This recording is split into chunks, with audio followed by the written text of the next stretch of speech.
When we started, as I said, we had our initial, the initial thing we had to overcome was focus. But in our deliberations, the different ways we went about examining and considering the subject of relevance of theosophy, we found that from our group's perspective, the focus does not need to be on tinkering around the edges or adding a new bell here or a new whistle there. That doesn't seem to strike us as the answer. One of the things we wanted to talk about throughout all of this was focusing on the idea of the possible loss of relevance. Our conclusion, I don't want to conclude at the beginning, but the thing that we arrived at was that really the issue is not so much a loss of relevance within theosophy or within even our literature, but the issue is more a loss of our own personal connection and the connection of our groups and the connection of our national organizations, perhaps, to these core essential truths that we were asked to consider. So in our consideration, probably like many of you, we derived a list of essential truths. And I can say that at the outset, we started with a very nice conversation. We were chewing the theosophical fat quite amicably. But the palate was much, much too broad. And while it would have been nice, it would have been pleasant to continue along that line, what we found was that perhaps by day 2, something had congealed within our group, and we found what we could say was a focus for us. And really the only difference between day 1 and day 2 was that on day 2, we started to try and view this whole issue through the lens of one or another of the essential truths that are embodied in theosophy.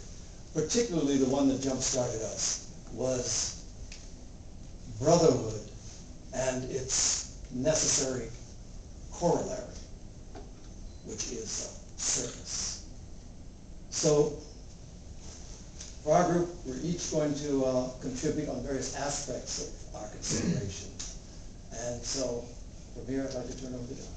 In our examination of the subject, you can see we ranged far and we ranged wide. Beginning with service, moving into a discussion about openness.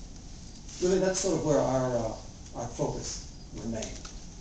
We were not so much into the programmatic or the variety of different adjustments that need to be made, which is not to say that we didn't identify certain problem areas within our contemporary approach to the broader world. The problem, first of all, is not with theosophy, but there are areas we identify where we could pay more attention to how we interact with the rest of the world. One such area is in what we might describe as a historical approach to theosophy, which is not to denigrate theosophy and the Theosophical Society's history, but it's not uncommon to find an approach that paints a picture of a wonderful movement that had its flowering in the 19th century, and it becomes a sort of retrospective view. We're looking behind for direction to what's ahead. And that's one area we might want to pay some attention. Another area that we might identify in that sort of category is a sort of overbalance, perhaps, to one particular learning style or intelligence type, so that within our organization, we are heavily weighted toward those who respond very easily to the written and the spoken word, which is only one band within the spectrum of the many ways that all of us in here in this room are. So that's an area that could require some other attention. Another area that might call it something like cultural sensitivities, largely in terms of terminologies. One area that was brought up, actually when we were listing our essential truths, Maury tried to, okay, we'll wrap it up now. Maury wanted to make us believe that this was an essential truth, but Sanskrit when you can use English. Another one, which might be sort of like a final area, I'll tell you just a very, very brief story to paint the picture. Quite a while ago, there was a gentleman who was in the Theosophical Society. He died about 15, 20 years ago. He was 100 years old when he died. He used to say that his father had been born as a slave. He was African American man. Came to the Theosophical Society, and he talked about how wonderful. He was listening to a lecture, and it was just wonderful. He was moved. Got to the point in evolution where we started to talk about the pinnacle of human evolution, the great white brotherhood.